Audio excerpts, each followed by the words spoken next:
পথ আমাদের কোমরকে সোজা করে, আমাদের পায়ের মাটিকে শক্ত করে, চিল্লায় বলেন ঠিক কি না? প্রতিকূল পরিবেশে কিভাবে বাঁচতে হয় এই দুঃখ কষ্ট আমাদেরকে শিখায়। এজন্য মুমিন বান্দার বৈশিষ্ট্য হচ্ছে দুঃখ কষ্ট বেদনা জ্বালা এগুলোতে সে আপসেট হয় না, সে হাল ছেড়ে দেয় না, সে ভরসা রাখে একজনের উপর, চিল্লায় বলতে হবে তিনি কে? কারণ মুমিন জানে রাত্রি যত গভীর হয় অন্ধকার তমানিসা ভেদ করে সুবহে সাদিক হয়। মুমিন জানে গর্ভবতী নারীর পেটের ব্যথা যেই দিন বাড়তে থাকে ওই দিনই নতুন মেহমান আগমনের সময় ঘনাতে থাকে। মুমিন জানে তার জীবনে দুঃখ কষ্ট বিপদ যত বাড়তে থাকে সুখের দিন কাছে আসতে থাকে। এজন্য মুমিনের হারাবার কিছু নেই। ইন্না মাআল উসরি ইউসরা, ইন্না মাআল উসরি ইউসরা। নবী হে, কষ্টের পরেই আছে আনন্দ, দুঃখের পরেই আছে সুখ। আপনি সমস্যায় পড়েছেন, ওই সমস্যার সমাধানও আছে না নেই? এই পৃথিবীতে এমন কোন সমস্যা আছে যেটার সমাধান নেই? কথা বলেন।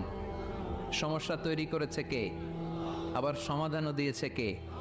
আল্লাহ doesn't create a lock without its key. Allah কখনো চাবি না বানাইয়া ওইটার তালা বানায় নাই। কথা কন। তালাও যেহেতু আছে ওই তালার চাবিও বানিয়েছে কে? মা আনজালাল্লাহু দান ইল্লা আনজালাল্লাহু লাহু শিফা। আল্লাহ দুনিয়ায় এমন কোন রোগ পাঠায় নাই যেই রোগের ঔষধ বানায় নাই, এমন কোন রোগ নাজিল করে নাই যেই রোগের কোনো চিকিৎসা বানায় নাই, হয়তো সেটা আবিষ্কার হয় নাই। অনেকে ক্যান্সারের কথা বলতে পারেন যে হুজুর ক্যান্সার এমন রোগ, এই ক্যান্সার তার নাই কোনো অ্যান্সার, কিন্তু বিজ্ঞানীরা বলতেছে এটারও অ্যান্সার আবিষ্কৃত হচ্ছে। সুবহানাল্লাহ কইবেন না? কিছু কিছু ক্ষেত্রে হয়েও গিয়েছে। এজন্য দুঃখের পরেই আছে সুখ, কষ্টের পরেই আছে আনন্দ। এই দুনিয়াটাই এরকম, কষ্টের পরই আনন্দ। দেখবেন তারাবির নামাজ 20 রাকাত পড়তে কষ্ট লাগে না? কোমরে ব্যথা, হাঁটুতে ব্যথা, কিন্তু 20টা রাকাত যখন শেষ করে মসজিদ থেকে বের হই একটা আনন্দ আছে না নাই? কষ্ট করে পরীক্ষার জন্য প্রিপারেশন নিলেন আপনি কয়েক মাস, কিন্তু ফলাফল যখন ভালো হয় তখন একটা আনন্দ আছে না নাই? সারাদিন রোজা রাখলেন রমজানে, কি কষ্ট, তৃষ্ণায় গলা ফেটে যায়, কিন্তু ইফতারির সময় যখন রুহ আফজা শরবতটা খাই কেমন লাগে? একটা আনন্দ আছে না নাই? এজন্য আল্লাহ বললেন فإن مع العسر يسرا إن مع العسر يسرا। ও নবী, কষ্টের দিন মক্কায় অল্প কিছু দিন, মদিনাতে আনন্দের দিন অপেক্ষা করছে। আমাদের জীবনে যে দুঃখ কষ্ট আসে আমরা ধৈর্য ধরবো, তাওয়াক্কুল করবো একজনের উপর, তিনি কে? কারণ আমরা বিশ্বাস করি কষ্টের দিন এটা চিরকালের জন্য নয়, সামনে আনন্দের দিন আমাদের জন্য সেট করে রেখেছে কে? কষ্ট হইতেছে, গরম লাগতেছে না?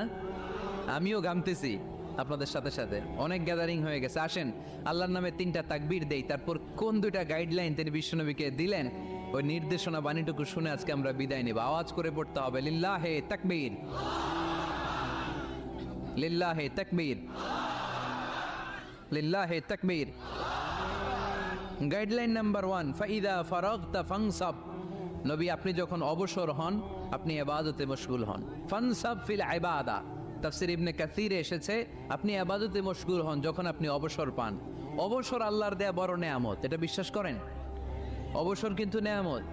আমরা অনেকেই অবসর সময়কে কাজে লাগাই না, কিন্তু অবসর চলে যাওয়ার পরে যখন ব্যস্ত হয়ে পড়ি তখন বলি হায় রে, অবসরটা যদি কাজে লাগাইতাম। পরীক্ষার পরে 3 মাস ছুটি ছিল, এই 3 মাস অবসরে যদি পড়তাম তাইলে তো আজকে ভার্সিটিতে চান্স পেয়ে যেতাম, ঠিক কি না?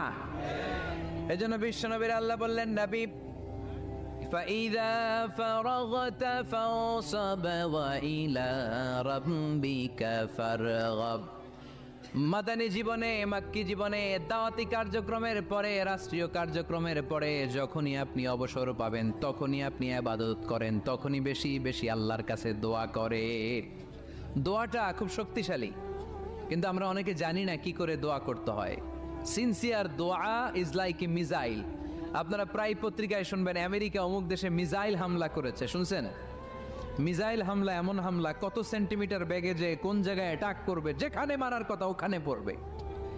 ঠিক দোয়াটা হচ্ছে মিসাইলের মতো। আপনি যদি দোয়ার মতো দোয়া করতে জানেন ওই দোয়াটাও জায়গা মতো যে ভেদ করবে, চিল্লা এখন ঠিক কিনা? কিন্তু আমরা দোয়া করতে জানি না, কি করে দোয়া করতে হয় এটা জানি না। বিশ্বনবীকে আল্লাহ বললেন নবী ফাইদা ফারাগতা ফানসাব, যখন আপনি অবসর হবেন তখন আপনি দোয়া করেন, আল্লাহর কাছে চান, বেশি বেশি চাইলে খুশি হয় কে? তার মানে প্রথম ঘোষণা হলো ফাইদা ফারাগতা ফাংসাব। প্রথম নির্দেশনা হলো নবী, যখনই আপনি অবসর পাবেন ইবাদত করবেন এবং দোয়া করবেন, বেশি বেশি আল্লাহর কাছে চাইবেন।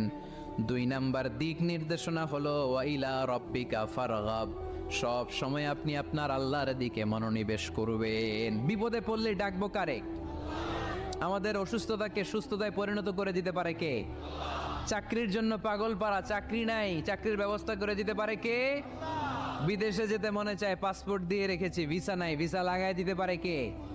কিন্তু আমরা দুঃখ কষ্ট বেদনা কিছু একটা হইলেই সবার আগে আল্লাহরে শেয়ার করার আগে ফেসবুকে শেয়ার মেরে দেই। আছে না নাই? আপনাদের ফেসবুক অ্যাকাউন্ট আছে নাকি? কার কার আছে দেখি?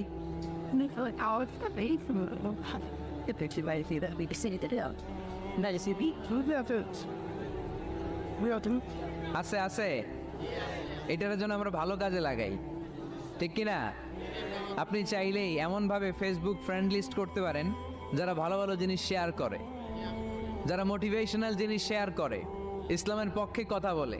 আপনার এক একটা শেয়ারে অনেকের জীবন বেঁচে যেতে পারে, ঠিক কিনা? একজন মুমূর্ষ রোগীকে বাঁচাতে রক্তের প্রয়োজন, রক্তের গ্রুপ এ পজিটিভ, যারা রক্ত দান করতে আগ্রহী তারা এই নাম্বারে যোগাযোগ করুন। ফেসবুকে মাঝে মাঝে এরকম নিউজ আসে না নাই? আপনি just you put down in share, শেয়ারের মধ্যে একটা পুট করে দিলেন, একটু শেয়ার মেরে দিলেন, ছড়িয়ে পড়লো হাজার হাজার ফেসবুক ফ্রেন্ডদের কাছে। তাদের অনেকে ব্লাড দিতে আগ্রহী, সে তাড়াতাড়ি যে সেখানে ব্লাড ডোনেট করে আসলো। আপনার একটা শেয়ারের কারণে বেঁচে গেল অনেকগুলো প্রাণ। চিল্লা এখন, ঠিক কিনা? রক্তদানের মতো শ্রেষ্ঠ ইবাদত হতে পারে? আমরা মনে করি শুধু জিকিরি ইবাদত, আমরা মনে করি শুধু নামাজি ইবাদত। রক্তদান, এক ব্যাগ রক্ত থেকে অনেক মানুষকে বাঁচানো যায়। এর মধ্যে আছে হিমোগ্লোবিন, এর মধ্যে আছে প্লাটিলেট, আছে প্লাজমা। রক্তে একটা উপাদান আছে প্লাজমা, নাম শুনছেন? আগুনে পোড়া রোগীকে বাঁচাতে এই প্লাজমা লাগে। হসপিটালের বার্ন ইউনিটে যেয়ে দেখবেন মানুষ কিভাবে চিল্লায়। নুসরাত নামে একটা মেয়ে মারা গেল না, এক বদমাইশের কবলে পড়ে মারা গেল না? তাকে আগুন জ্বালিয়ে দেয়া হয়েছিল তার গায়ে, তার প্লাজমাগুলো জ্বলে গিয়েছিল। আগুনে পোড়া রোগীর যে কি কষ্ট, একটু দেখার জন্য হসপিটালের বার্ন ইউনিটে যাবেন, দেখবেন যে কি কষ্টে আছে তারা। এই প্লাজমাগুলোকে অনেক সেন্টিগ্রেড তাপমাত্রা নামিয়ে ঠান্ডা করে দেহে পুশ করা হয়। আপনার এক ব্যাগ রক্ত থেকে প্লাজমা আলাদা করা হবে, প্লেটলেটস আলাদা করা হবে, হিমোগ্লোবিন আলাদা করা হবে, শ্বেতকণিকা, লোহিত কণিকা আলাদা করে অনেকগুলো মানুষ বেঁচে যাবে। এজন্য ফেসবুক থাকাটা দোষের কিছু না, তবে ভালো কাজে আমরা ব্যবহার করব, ঠিক কিনা? আপনার ফেসবুক শেয়ারিং আপনার জান্নাতি বানাতে পারে, আর আপনার ফেসবুক শেয়ারিং আপনার জাহান্নামের লাকড়ি বানাতে পারে। চিল্লায় বলেন, ঠিক কিনা? So the decision is yours, সিদ্ধান্ত আপনাকে নিতে হবে আপনি কিভাবে করবেন। যে কোনো বিপদে ওয়াইলা রাব্বিকা ফারগাব, কোনো দিকে মনোনিবেশ না করে কার দিকে মনোনিবেশ করব?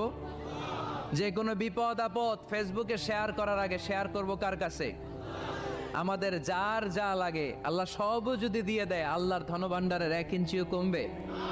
হাদিসে কুদসিতে আল্লাহ বললেন, লাউ আন্না আউওয়ালাকুম ওয়া আখিরাকুম ওয়া ইনসাকুম ওয়া জিন্নাকুম, পৃথিবীর সব জিন, পৃথিবীর সব মানুষ বিশাল মরুভূমিতে দাঁড়িয়ে যদি আমার কাছে চাইতে শুরু করে, আল্লাহ এটা দাও, ওটা দাও, ওটা দাও, আমি আল্লাহ তোমাদের সব চাহিদাও যদি মিটিয়ে দেই, আমি আল্লাহর ধনভাণ্ডারের 1 ইঞ্চিও কমবে না। এজন্য চাইবো কার কাছে? বিপদে আপদে ভরসা করব কার কাছে? আর অবসরগুলোকে কাজে লাগানোর দরকার আছে না নাই? স্বাবলম্বী হওয়ার চেষ্টা করার দরকার আছে না নাই? ফাইন্নামা আল উসরি ইউসরা, ইন্নামা আল উসরি ইউসরা। নবী হে, কষ্টের পরেই আছে সুখ, দুঃখের পরেই আছে আনন্দ। সব সময় মানুষের সময় একরকম কাটে না। এজন্য আমরা তাওয়াক্কুল করতে চাই একজনের উপর, তিনি কে? এরপরে রাব্বুল আলামিন বিশ্বনবীকে নেয়ামতের বর্ণনার ঘটনা শুনিয়ে বিশ্বনবীকে সান্ত্বনা বাণী শোনাচ্ছেন আর পড়ছেন, ফাইন্না মাআল উসরি ইউসরান, ইন্না মাআল উসরি ইউসরা। নবী গো, নিশ্চয়ই কষ্টের পরে আছে আনন্দ, দুঃখের পরেই আছে সুখ। সুবহানাল্লাহ। কষ্টের